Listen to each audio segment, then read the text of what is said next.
बिस्मिल्लाहिर्रहमानिर्रहीम। बाबु माजा अन्ना मिफ्ताह सलात या तुहूर के नमाज की जो चाबी है वो तहारत है कि तहारत के बग़ैर नमाज दुरुस्त नहीं। इमाम तिरमिज़ी अपनी सनद के साथ बयान करते हैं कि हुज़ूर सल्लल्लाहु अलैहि वसल्लम ने इरशाद फरमाया, मिफ्ताहुस सलात या तुहूर व तहरीमुहा अत-तकबीरु व तहलीलुहा अत-तस्लीमु, कि नमाज की जो चाबी है वो तहारत है। तहारत वज़ू से हो या गुस्ल से हो, जिस तरह का हदस होगा, हद से असग़र है तो वज़ू से तहारत हासिल हो जाएगी, अगर हद से अकबर है, जनाबत है, तो फिर गुस्ल से तहारत होगी, और पानी ना होने की सूरत में तयम्मुम से तहारत हासिल होगी। व तहरीमुहा, और इसकी जो तहरीम है अत-तकबीर, वो तकबीर है, यानी कि तहरीम तकबीर तहरीमा को तहरीमा इसीलिए कहते हैं कि इससे वो सारी चीज़ें हराम हो गई जो पहले हलाल थी। तो तकबीर जो है इसकी तहरीम है, और इसकी जो तहलील और उन जो चीज़ें हराम हुई हैं वो हलाल होंगी। अत-तस्लीमु, किसके साथ? सलाम के साथ। अच्छा जी, अब यहाँ पे बहस ये है कि नमाज का आगाज़ करने के लिए क्या कोई ज़िक्र करना ज़रूरी है या सिर्फ नीयत काफ़ी है? इफ्तिताह सलात के लिए कुछ ज़िक्र करना ज़रूरी है या सिर्फ नीयत काफ़ी है? तो सईद बिन मुसैयब और हसन बसरी राहिमहुमुल्लाहु तआला के यहाँ सिर्फ नीयत काफ़ी है, कोई ज़िक्र करना ज़रूरी नहीं, जबकि जमहूर के नज़दीक ज़िक्र करना ज़रूरी है। नीयत से, महज नीयत से नमाज का आगाज़ नहीं होगा। अब जमहूर में फिर इख्तलाफ है कि ज़िक्र क्या किसी मखसूस लफ्ज़ से होगा या कोई भी ऐसा कलिमा जो अज़मत बारी ताला पर दलालत करता है उससे नमाज का आगाज़ हो सकता है। तो आइम्मा सलासा, इमाम शाफ़ई, इमाम मालिक और इमाम अहमद बिन हम्बल अलैहिमुर्रहमा, इनके यहाँ, और इमाम अबू यूसुफ रहमतुल्लाहि ताला अलैह के यहाँ लफ्ज़ अल्लाहु अकबर ज़रूरी है, ठीक है। जबकि तरफ़ैन के यहाँ इमाम अबू हनीफ़ा और इमाम मुहम्मद राहिमहुमुल्लाहु ताला के यहाँ हर वो कलिमा जो अज़मत बारी ताला पर दलालत करता है उससे नमाज का आगाज़ किया जा सकता है। अब इसको आखिर में जाके कंप्लीट करेंगे कि ये हुक्म फ़र्ज़ लफ्ज़ अल्लाहु अकबर फ़र्ज़ के दर्जे में आएगा या वाजिब के दर्जे में आएगा। तो मौक़िफ़ सामने आ गया। आइम्मा सलासा और इमाम अबू यूसुफ़ के यहाँ सिर्फ अल्लाहु अकबर ज़रूरी है। तरफ़ैन के यहाँ हर वो कलिमा जो अज़मत बारी ताला पर दलालत करता है उससे नमाज का आगाज़ किया जा सकता है। आइम्मा सलासा और इमाम अबू यूसुफ़ की दलील हदीस तहतल बाब है और अल्फाज हैं तहरीमुहा तकबीर। क़ायदा ये है कि जब मौजू मस्दर मुज़ाफ़ हो ज़मीर की तरफ और इसका महमूल मुअर्रफ़ बिल्लाम हो तो ये तरकीब हसर का फ़ायदा देती है। तहरीम मौजू मस्दर है, मुज़ाफ़ है ज़मीर की तरफ, और जो इसका महमूल है तकबीर, ये मुअर्रफ़ बिल्लाम है कि उसकी तहरीम सिर्फ़ तकबीर ही है। हसर के अंदर ही का तर्जमा आता है कि तकबीर ही उसकी तहरीम है और तस्लीम ही उसकी तहलील है। यह इमाम सलासा और इमाम यूसुफ़ की दलील है।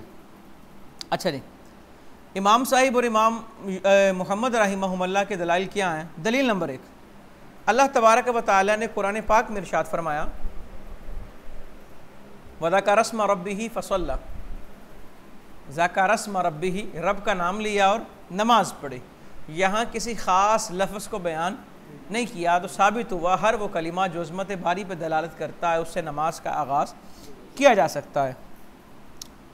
दलील नंबर 2, इसी तरह अल्लाह ने कुरान पाक में इरशाद फरमाया, व रब्बका फकब्बिर, अपने रब की बड़ाई और अज़मत बयान करें। तो हर वो कलिमा जो अज़मत पर दलालत करेगा उससे नमाज की अदायगी या नमाज का इफ्तिताह दुरुस्त है। तो अब आइम्मा सलासा और इमाम अबू यूसुफ़ ने जिस हदीस से इस्तेदलाल किया, हदीस तहतल बाब, इसके जवाबात क्या हैं? जवाब नंबर 1, कि आपने जो क़ायदा बयान किया कि ये तरकीब हसर का फ़ायदा दे रही है कि मस्दर मौजू मुज़ाफ़ है ज़मीर की तरफ और उसका जो महमूल है ये मुअर्रफ बिल्लाम है तो हसर का फ़ायदा है, तो फिर ये तरकीब हसर का फ़ायदा व तहलील हुआ तस्लीम में भी देगी यकीनन। बात जवाब ऐसा ही है कि सलाम ही से उसकी तहलील है, सलाम ही से उसकी तहलील है। हालांकि हुजूर सल्लल्लाहु अलैहि वसल्लम ने जब हज़रत अब्दुल्लाह इब्न मसूद रज़ी अल्लाह ताला अन्हु को नमाज की तालीम दी और तशहुद के बारे में फ़रमाया, इज़ा क़ुल्त हाज़ा औ फ़अल्त हाज़ा फ़क़दिस तकमलत सलाता औ कमा क़ाल, कि जब तू ये कह ले तो तूने अपनी नमाज को मुकम्मल कर लिया। और ये मकाम तालीम है, और अगर तहलील के लिए सलाम ज़रूरी होता तो आप तशहुद के बाद सलाम का भी हुक्म देते। इसी तरह हुजूर सल्लल्लाहु अलैहि वसल्लम ने जिस आराबी को नमाज सिखाई कि जो जल्दी नमाज़ पढ़ के बार बार आ रहा था, तो आप कह रहे थे इरजी फसल्ली फ़इन्नका लम तुसल्ली, कि जा नमाज़ पढ़, तूने नमाज नहीं पढ़ी। फिर जब उसे नमाज की तालीम दी तो वहाँ पर भी आखिर में सलाम का ज़िक्र ना फरमाया। तो अगर ये वाजिब होता, ज़रूरी होता, तो साथ आप सल्लल्लाहु अलैहि वसल्लम उसे ये कहते। अच्छा जी, ये हो गए दो जवाब। तीसरा जवाब, हदीस तहतल बाब जो है ये ख़बर वाहिद है, और ख़बर वाहिद फ़र्ज़ियत का फ़ायदा नहीं देती। जवाब नंबर 4, हदीस तहतल बाब में तकबीर से मुराद लफ्ज़ अल्लाहु अकबर नहीं बल्कि लुग़वी माना मुराद है, और वो क्या है? बड़ाई बयान करना।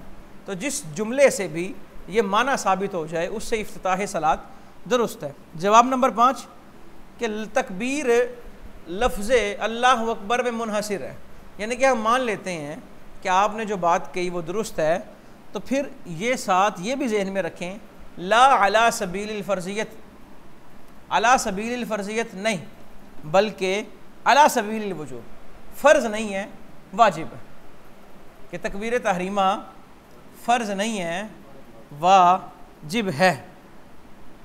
ठीक हो गया जी, ये बहस यहाँ मुकम्मल हुई। आगे वो सारी सनदें बयान हो रही हैं और जिन जिन रावियों से इस तरह की रिवायात मिलती हैं इमाम तिरमिज़ी रहमतुल्लाहि ताला अलैह उनके बारे में आगाही दे रहे हैं।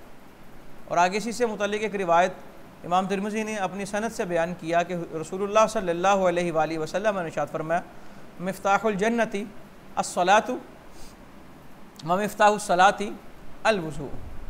ठीक है जी, कि नमाज जन्नत की कुंजी है और वुज़ू नमाज की कुंजी है।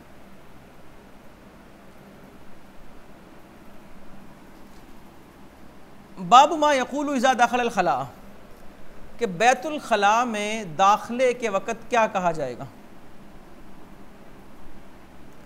इमाम तिरमिज़ी अपनी सनद के साथ बयान करते हैं कि हज़रत अनस बिन मालिक रज़ी अल्लाह ताला अन्हु से मरवी कि रसूलुल्लाह सल्लल्लाहु अलैहि वसल्लम जब बैतुल खला में दाखिल होते, क़ाला अल्लाहुम्मा इन्नी अऊज़ु बिका, तो कहते हैं अल्लाह मैं तेरी पनाह मांगता हूँ। और एक और रिवायत में है अऊज़ु बिल्लाहि मिनल खुब्सी वल खबीसी अविल खुबूसी वल खबाइसी, खुबसी वल खबीसी अविल खुबूसी वल खबाइसी, कोई भी कलिमात इनमें से अदा करके पनाह मांगी जा सकती है। अल खुबसु और अल खुबसु ये जमा है खबीस की, और खबाइस ये जमा है खबीसतुन की। अब खबीस या खबीसतुन या इन अल्फाज से मुराद क्या है? मुज़क्कर और मुअन्नस शयातीन मुराद है। शयातीन से मुराद जिन्नात हैं, मुज़क्कर और मुअन्नस शयातीन मुराद हैं। लफ्ज़ खुब्स अगर मुफरद इस्तेमाल हो, मुफरद का मतलब ये मुफरद तस्निया और जमा का मुकाबला नहीं है, ये मुफरद मुरक्कब के मुकाबले में।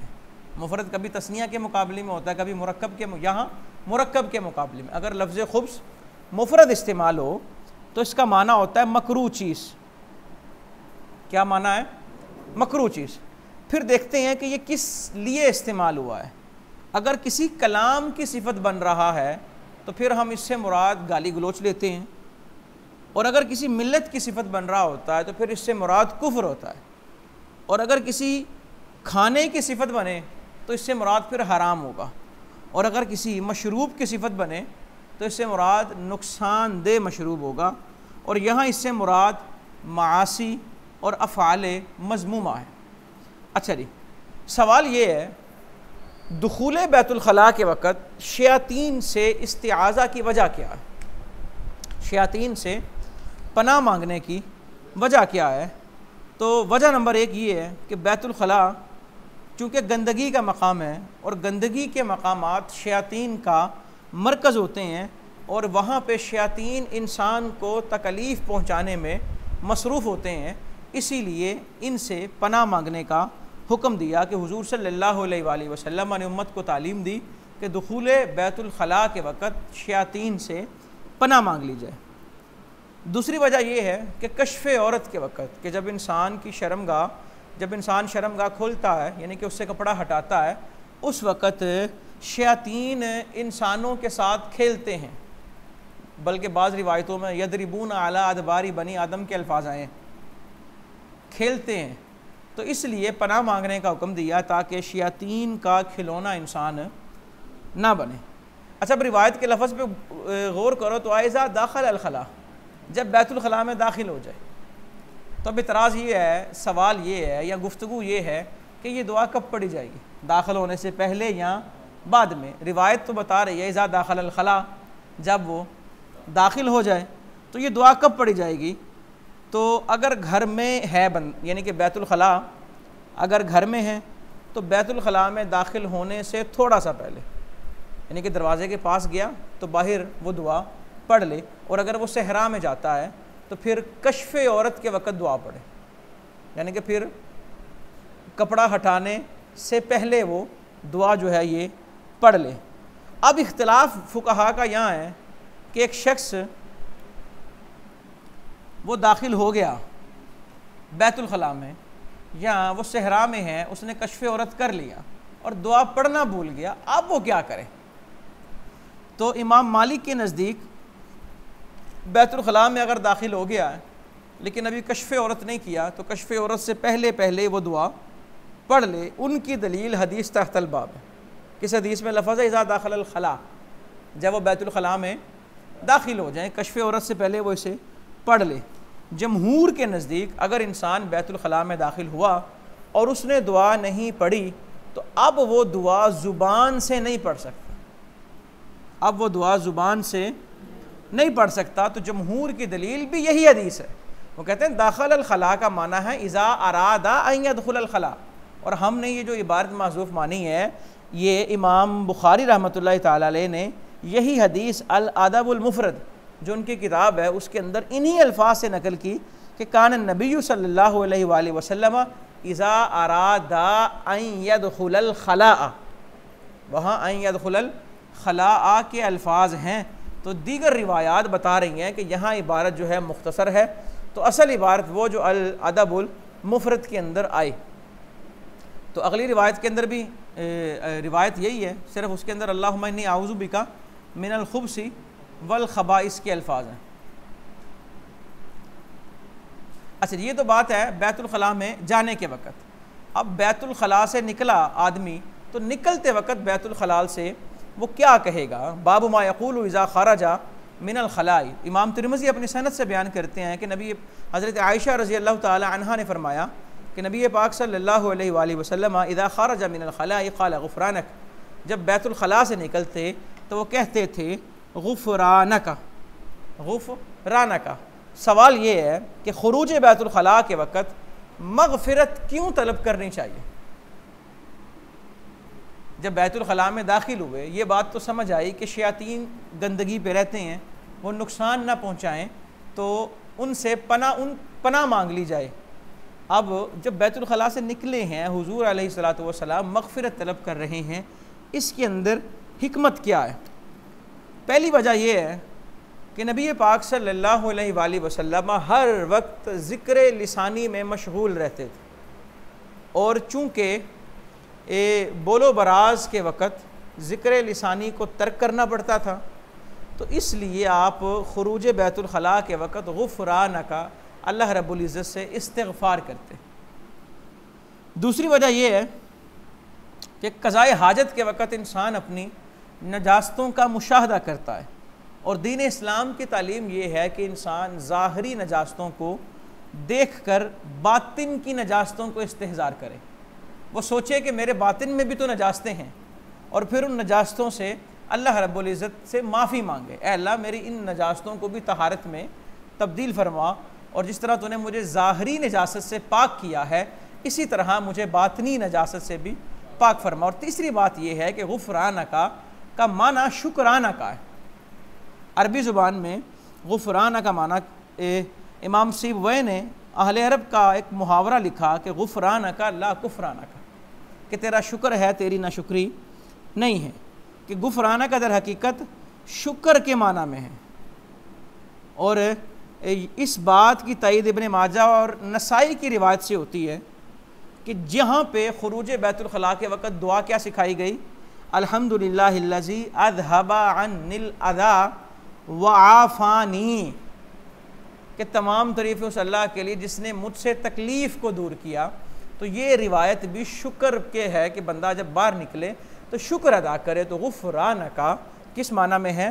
शुक्राना के माना में है। बैतुल खला जाने की और आने की बात हो रही है तो आगे दो बाब आ रहे हैं कि बाबुन नही, बाबुन फिन नही अन इस्तक़बालिल क़िबलती, कि इस्तक़बाल क़िबला और इस्तदबार क़िबला, व बाबु मजा मिन रुख़सत फ़ी ज़ालिका, के बोलो बरास करते वक़्त क़िबले की तरफ रुख करना या क़िबले की तरफ पीठ करना, और इस बारे में रुख़सत का बयान। यानी कि एक बाब में रिवायत आ रही हैं कि ममनू है और एक बाब में रिवायत आ रही हैं कि रुख़सत है। तो अब इन दोनों बाब की रिवायात का ख़ुलासा क्या है, नतीजा क्या है, रिज़ल्ट क्या है, इख्तिलाफ़ क्या है, वो सारा डिस्कस करते हैं। इमाम तिरमिज़ी अपनी सनद के साथ बयान करते हैं हज़रत अबू अय्यूब अंसारी रज़ी अल्लाह तआला अन्हु से कि रसूलुल्लाह सल्लल्लाहु अलैहि वसल्लम ने फरमाया, इज़ा अतैतुमुल गाइता फ़ला तस्तक़बिलुल क़िबला बिगाइतिन वला बौलिन वला तस्तदबिरूहा वलाकिन शर्रिक़ू व गर्रिबू, कि जब तुम गायत के लिए आओ, गायत कहते हैं पस्त जगह को, या बोलो बरास को भी कहते हैं, गायत पखाने को भी कहते हैं, वैसे पस्त जगह को कहते हैं। जब तुम गायत के लिए आओ तो क़िबले की तरफ ना रुख करो बोलो बरास के लिए, वला तस्तदबिरूहा, और ना उसकी तरफ पीठ करो, वलाकिन शर्रिक़ू व गर्रिबू, लेकिन मशरिक़ या मगरिब का रुख करो। चूँकि ये रिवायत बयान हो रही है मदीना में, तो मदीना में जो क़िबला है वो जुनूब की समत वाक़ है, इसलिए मशरिक़ और मगरिब का हुक्म दिया। अब यहाँ पे क़िबला जो है वो मगरिब की तरफ है, तो ये रिवायत अहले मदीना के बारे में है। अब कोई ये नहीं कह सकता जी हदीस में है जी मगरिब की तरफ मुँह कर लें। तो चूँकि मदीना में क़िबला जुनूब की समत वाक़ था, इसलिए अहले मदीना को कहा वलाकिन शर्रिक़ू व गर्रिबू। और आगे हज़रत अबू अय्यूब का वो अमल भी मौजूद है कि हम जब शाम पहुँचे तो वहाँ पे क़िबले की तरफ बने हुए थे बैतुल खला, तो उनसे हमने इन्हिराफ़ किया और अल्लाह रब्बुल इज़्ज़त की पनाह मांगी। अच्छा जी, ये बाब और अगले बाब दोनों का ख़ुलासा मैं अर्ज़ कर देता हूँ। चूँकि पहले बाब के अंदर मुमानत बयान है और दूसरे बाब के अंदर रुख़सत बयान है, तो फ़ुक़हा का इख्तिलाफ़ है। तरफ़ैन के यहाँ इस्तक़बालो इस्तदबार क़िबला मुतलक़न ममनू है, इंसान चार दीवारी में हो या खुले मैदान में। मुतलक़न ममनू का मतलब है इंसान चार दीवारी में है या खुले मैदान में। तरफ़ैन के यहाँ इस्तक़बाल भी ममनू है और इस्तदबार क़िबला भी ममनू है। हज़रत अम्मा आयशा रज़ी अल्लाह तआला अन्हा और दाऊद ज़ाहिरी रहमतुल्लाहि तआला अलैह के नज़दीक मुतलक़न दोनों जायज़ हैं कि इंसान इमारत में हो या सहरा में हो, इस्तक़बाल भी जायज़ है और इस्तदबार भी जायज़ है। शर्त यही है इनके यहाँ कि दरमियान में कोई रुकावट मौजूद हो। नाऊज़ु बिल्लाह, इनके कौल का ये मतलब नहीं कि काबे के बिल्कुल सामने भी ऐसा हो सकता है, यानी कि इनके कौल का मतलब है अगर कोई रुकावट मौजूद है तो इंसान सहरा में है या इमारत में है तो इस्तक़बाल भी जायज़ है और इस्तदबार भी जायज़ है। आइमा सलासा के यहाँ सहरा के अंदर इस्तक़बाल व इस्तदबार दोनों ममनू है कि खुला मैदान है तो वहाँ ना मुँह किया जा सकता है ना पीठ की जा सकती है। और इमाम अहमद का राजे मज़हब ये है कि इस्तक़बाल मुतलक़न ममनू है इस्तकबाल मुतलकन कि सहरा हो या इमारत मुँह नहीं करेंगे, और जो इस्तदबार है वो चार दीवारी में तो किया जा सकता है लेकिन सहरा के अंदर नहीं किया जा सकता। तो तरफ़ैन के दलाइल क्या हैं जी? हदीस तहतल बाब कि हुज़ूर सल्लल्लाहु अलैहि वसल्लम ने ख़ुद इरशाद फरमा दिया, फ़ला तस्तक़बिलुल क़िबलता वला तस्तदबिरूहा, ना रुख करना है और ना पीठ करनी है।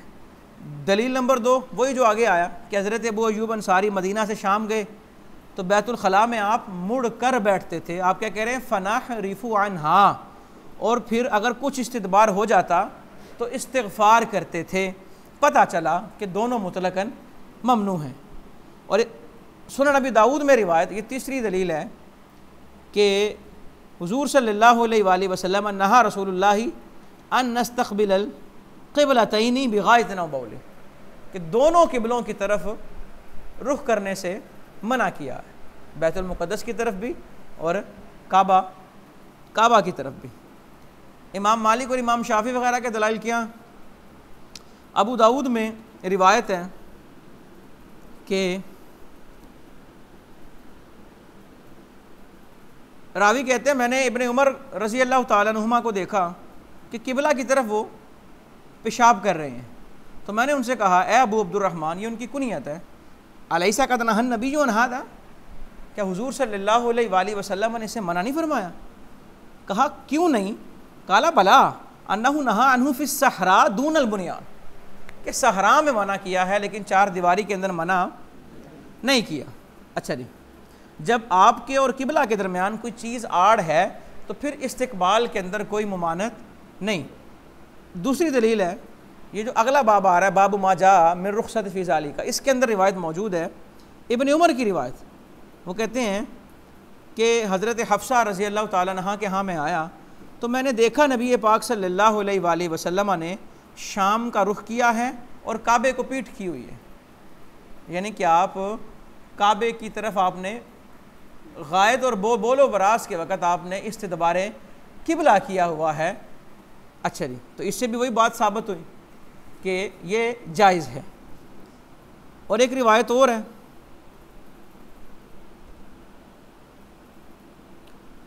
हज़रत जाबिर बिन अब्दुल्ला की, कि नबी पाक सल्लल्लाहु अलैहि वसल्लम ने हमें इस्तकबाल किबला से तो मना किया, लेकिन जिस साल आप दुनिया से तशरीफ़ लेके गए उस साल हमने आपको इस्तकबाल किबला करते देखा। यानी कि ये बता रही है कि पहली रिवायात मनसूख है और बाद वाली रिवायात नासिख हैं। अहनाफ का इस्तिदलाल जिन रिवायात से है वो भी सही है, शवाफ़े और मालिकियों का इस्तिदलाल जिन रिवायात से है वो भी दुरुस्त हैं, लेकिन अहनाफ जो हैं वो हज़रत अबू अय्यूब अंसारी रज़ी अल्लाह ताला अन्हु की रिवायत को तरजीह देते हैं। और ये तरजीह क्यों देते हैं, इसकी बहुत सी वजूहात हैं। वजह नंबर 1, हज़रत अबू अय्यूब अंसारी की रिवायत की पहली वजह तरजीह कि आपकी रिवायत मुहद्दिसीन के इत्तिफ़ाक़ के साथ सनद के एतबार से असहु माफिल बाब है, यानी कि इस मौजू पे जितनी रिवायात हैं वो सनदन हज़रत अबू अय्यूब अंसारी की रिवायत का मुकाबला नहीं कर सकती। दूसरी वजह तरजीह ये है कि हज़रत अबू अय्यूब अंसारी की जो रिवायत है ये एक कानून कुल्ली है, कानून बयान हो गया, ला तस्तकबिलू वला तस्तदबिरूहा, ये कानून बयान हो गया, और बाकी रिवायात के अंदर एक जुज़ई वाक़या है।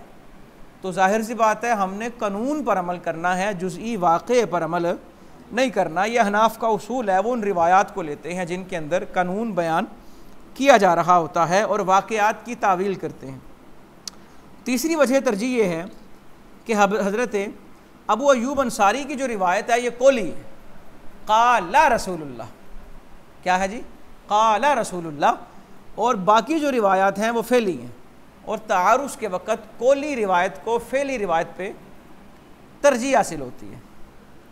ठीक है जी, बाकी रिवायत फ़ेली, फ़राइतुन नबिय्या, मैंने देखा, तो तारुस के वक़्त कोली रिवायत को तरजीह होती है किस पे, फ़ेली रिवायत पे।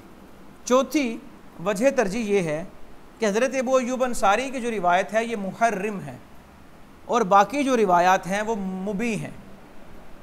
तो कायदा ये है कि जब दो रिवायतों में तारुज़ आए, एक से हुर्मत साबित हो रही हो और एक से इबाहत साबित हो रही हो, तो हुर्मत वाली रिवायत को तरजीह होती है इबाहत वाली रिवायत पे। पाँचवीं वजह तरजीह ये है कि हज़रत अबू अय्यूब अंसारी की जो रिवायत है ये औफ़क़ बिल क़राइन है, औफ़क़ बिल क़राइन है कि दलाइल यही बताते हैं कि कुरान में अल्लाह ने शाइरुल्लाह की ताज़ीम का हुक्म दिया तो काबा अल्लाह की निशानी है, तो इसका तकाज़ा ये है कि ना इस्तकबाल किया जाए ना इस्तदबार किया जाए, कि बोलो बरास के वक़्त इस्तकबालो इस्तदबार ना किया जाए, ये काबतुल्लाह की ताज़ीम का तकाज़ा है। छठी वजह तरजीह ये है कि हज़रत अबू अय्यूब अंसारी की जो रिवायत है ये वाज़ेह है और मालूमुस सबब है, और बाकी रिवायात गैर वाज़ेह और मालूमुस सबब नहीं, उनमें कई एहतिमाल मौजूद हैं। तो ज़ाहिर सी बात है हमने उस रिवायत से इस्तेदलाल करना है जो वाज़ेह है और मालूमुस सबब है। सातवीं वजह तरजीह ये है कि हज़रत अबू अय्यूब अंसारी की रिवायत को दीगर रिवायात की तायीद हासिल है। तिरमिज़ी में हज़रत सलमान फ़ारसी की रिवायत है, अबू दाऊद और इब्ने माजा में हज़रत अबू हुरैरा रिज़वानुल्लाहि अलैहिम अजमईन की रिवायत हैं, और ये दोनों रिवायतें सनदन दुरुस्त हैं। हज़रत अबू अवाना और सहल बिन साद रिज़वानुल्लाहि अलैहिम अजमईन से भी रिवायात मरवी हैं, अगरचे इन दोनों की जो रिवायात हैं उनकी असनाद मुतकल्लम फ़ी हैं, लेकिन इनके मुअय्यद होने में किसी किस्म का शक व शुबा नहीं है। और आठवीं वजह तरजीह ये है कि हज़रत अबू अय्यूब अंसारी की जो रिवायत है इसको क़यास की भी तायीद हासिल है। ठीक है, इमाम शाफ़ी और इमाम मालिक की दलील भी पढ़ ली, हमने कहा वो रिवायतें दुरुस्त हैं, रिवायत हज़रत अबू अय्यूब अंसारी की भी सही है, लेकिन इसे हमने तरजीह दी है, और तरजीह की जो वजूह हैं उनमें से चंद एक आपके सामने रखी। अब इमाम मालिक और इमाम शाफ़ी वग़ैरह के जो दलाइल हैं उनके जवाबात क्या हैं। पहला जवाब जो हज़रत इब्ने उमर की रिवायत बयान की उसका जवाब ये है, रिवायत सही है लेकिन इसमें कई एहतिमाल मौजूद हैं। जुज़ी वाक़या है ना, एक आधा वाक़या है। पहला एहतिमाल ये है कि हज़रत इब्ने उमर जो कहते हैं कि मैं हज़रत हफ्सा के यहाँ गया और मैंने देखा कि हुज़ूर सल्लल्लाहु अलैहि वसल्लम ने शाम का रुख किया हुआ है और क़िबले को पीठ की हुई है। पहला एहतिमाल ये है कि हुज़ूर सल्लल्लाहु अलैहि वसल्लम मुस्तदबिर क़िबला नहीं थे। जब इब्ने उमर को आते देखा तो बतक़ाज़ा हया आप थोड़ा सा फिरें तो इब्ने उमर को ऐसे लगा कि जैसे आप मुस्तदबिर क़िबला हैं, कि जो जुज़ी वाक़या है उसमें एहतिमाल है। और हमने ये बात पहले पढ़ी कि फ़ेली रिवायत के मुकाबले में कौली रिवायत मौजूद हो तो कौल को तरजीह होगी, फ़ेल को तरजीह नहीं होगी। दूसरा एहतिमाल ये है कि हो सकता है कि आप मुकम्मल मुस्तदबिर काबा ना हो, थोड़े से हों, और दूर से इब्ने उमर को इस बात का इदराक ना हुआ हो और उन्होंने इसे इस्तदबार क़िबला कह के बयान कर दिया। तीसरा एहतिमाल ये है कि ये हुज़ूर सल्लल्लाहु अलैहि वसल्लम की खुसूसियत है, क्योंकि आपका बोलो बरास तय्यब व ताहिर है। ये तीसरा, यानी कि इतने एहतिमाल मौजूद हैं, तो इन एहतिमालों के होते हुए हम इस रिवायत पे अमल नहीं करेंगे। और जो दूसरी रिवायत बयान की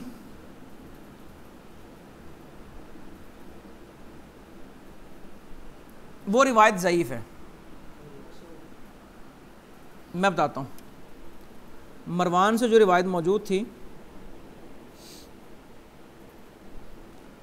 कि वही जो इब्ने उमर रावी ने हज़रत इब्ने उमर को देखा कि उन्होंने क़िबले इस्तक़बाल क़िबला किया, तो रावी ने कहा अलैसा कद नहन नबीय्यु, क्या हुज़ूर ने मना नहीं किया? तो उन्होंने कहा मना किया है, लेकिन वो सहरा में मना किया है, और अगर तेरे और काबे के दरमियान कोई चीज़ हाइल हो तो वहाँ मुमानत नहीं। ये मरवान की रिवायत है। तो मरवान की रिवायत का जवाब क्या है कि मरवान की जो रिवायत है ये ज़ईफ़ है, क्योंकि इस रिवायत का जो मदार है ये हसन बिन ज़कवान पे है और ये ज़ईफ़ रावी है, इस्तिदलाल के लायक नहीं। दूसरी वजह यह है ये इब्ने उमर का अपना इज्तिहाद है, क्योंकि अहादीस मरफ़ूआ में इस तफरीक की कोई बुनियाद मरवी नहीं, और साथ साथ सहाबी का इज्तिहाद दुरुस्त नहीं होता, ख़ास तौर पे उस वक़्त जब सहाबा के आसार मौजूद हैं। जब दीगर सहाबा के आसार मौजूद हैं फिर इज्तिहाद दुरुस्त नहीं होता। अच्छा जी, बात समझ आ गई?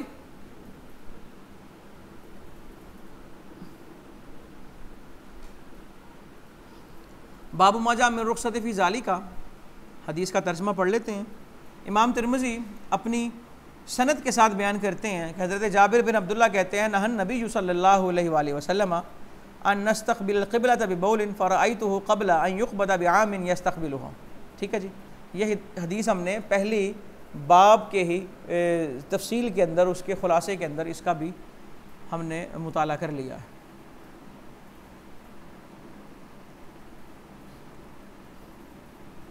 हज़रत अबू कतादा से कि अन नबी सल्लल्लाहु अलैहि वसल्लम यबूलु मुस्तक़बिल अल-क़िबला।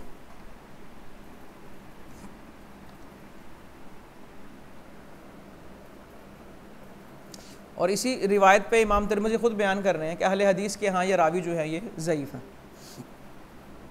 ये मुस्तक़बिल शामी मुस्तदबिर अल-काबा, इसका जवाब भी हमने दे दिया कि इसके अंदर एहतिमालात मौजूद हैं और 3 एहतिमाल इसके जवाब में हमने पढ़े,